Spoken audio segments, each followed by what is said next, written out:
ಹುಬ್ಬಳ್ಳಿಯ ದಾಜಿಬಾನ್ಪೇಟ್ ಶ್ರೀ ದುರ್ಗಾದೇವಿ ಶಾಲೆ ಮೈದಾನದ ಆವರಣದಲ್ಲಿ ಹುಬ್ಬಳ್ಳಿ ಧಾರವಾಡ ಪೊಲೀಸ್ ಆಯುಕ್ತರಾದ ಸನ್ಮಾನ್ಯ ಶ್ರೀ ಎನ್ ಶಶಿಕುಮಾರ್ ಇವರು ಸಾರ್ವಜನಿಕದ ಸ್ಥಳೀಯರೊಂದಿಗೆ ಸಂವಹನ ನಡೆಸಿ ಕುಂದುಕೊರತೆಗಳನ್ನು ಆಲಿಸಿ ಸಾರ್ವಜನಿಕರ ಶಾಂತಿ ಸುರಕ್ಷತೆ ಮತ್ತು ಕಾನೂನು ಸುವ್ಯವಸ್ಥೆ ಕುರಿತು ಸುಮಾರು 300ಕ್ಕಿಂತ ಹೆಚ್ಚು ಸ್ಥಳೀಯ ಸಾರ್ವಜನಿಕರೊಂದಿಗೆ ಚರ್ಚೆ ನಡೆಸಲಾಯಿತು.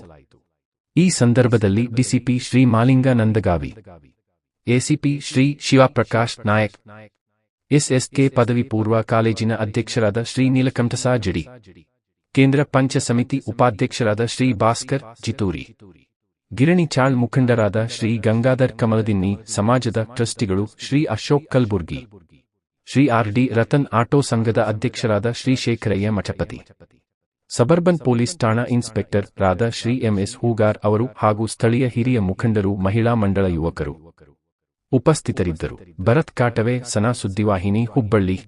ಅಳವಡಿಸಿ ಅದೊಂದು ತಮ್ಮ ಜೊತೆಗೆ ನಾವು ಕೈ ಜೋಡಿಸಕ್ಕೆ ತಯಾರಿದ್ದೀವಿ ಮತ್ತು ಕ್ರೈಮ್ ತಾವು ಬಂದ ಮೇಲೆ ಕಂಟ್ರೋಲ್ ಆಗಿದೆ. ಇದೊಂದು ತಮಗೆ ಅಭಿನಂದನೆ, ಧನ್ಯವಾದಗಳು ಮತ್ತು ನನಗೆ ಮಾತಾಡಲಿಕ್ಕೆ ಅವಕಾಶ ಮಾಡೋದು ತಮ್ಮೆಲ್ಲರಿಗೂ ವಂದನೆಗಳು ಅಂತ ಹೇಳಿದ್ರು. ನಿಜವಾಗ್ಲೂ ನಾರ್ತ್ ಟ್ರಾಫಿಕ್ ಏನು ಒನ್ ವೇ ಅಲ್ಲ, ಪಾರ್ಕಿಂಗ್ ವ್ಯವಸ್ಥೆಯನ್ನ ಬಹಳ ಚೆನ್ನಾಗಿ ಮಾಡಿದ್ದಾರೆ. ಅವರಿಗೆ ನಮ್ಮ ಸಾರ್ವಜನಿಕರಿಂದ ಕ್ಲಾಪ್ಸ್ ಅನ್ನ ಹೇಳ್ತೇವೆ, ಯಾಕಂದ್ರೆ ಟ್ರಾಫಿಕ್ ಕಂಟ್ರೋಲ್ ಆಗ್ತಾ ಇದೆ. ಅದೇ ರೀತಿ ಸೌತ್ ಟ್ರಾಫಿಕ್ ಸ್ವಲ್ಪ ಸಮಸ್ಯೆ ಆಗ್ತಾ ಇದೆ ಸರ್. ಸೌತ್ ಒಳಗೆ ನಾನು CPI ಸಾಹೇಬ್ ಮಾತಾಡಿದೆ, ಆ ದಿನ ಫೋನ್ ತಗೊಳ್ಳಿಲ್ಲ ಅವರು. ಸೌತ್ ಒಳಗೆ ಆಗ್ತಾ ಇಲ್ಲ ಸರ್ ಅದು. ಸೌತ್ ಟ್ರಾಫಿಕ್ ಒಳಗೆ ತುಳಜಾಭವಾನಿ ಸರ್ಕಲ್ಲು, ಆಮೇಲೆ ಪದ್ಮಾ ಟಾಕೀಸು, ಆಮೇಲೆ ಕೊಬಿಕರ್ ರೋಡ್, ಆಮೇಲೆ ಜವಳಿ ಸಾಲ್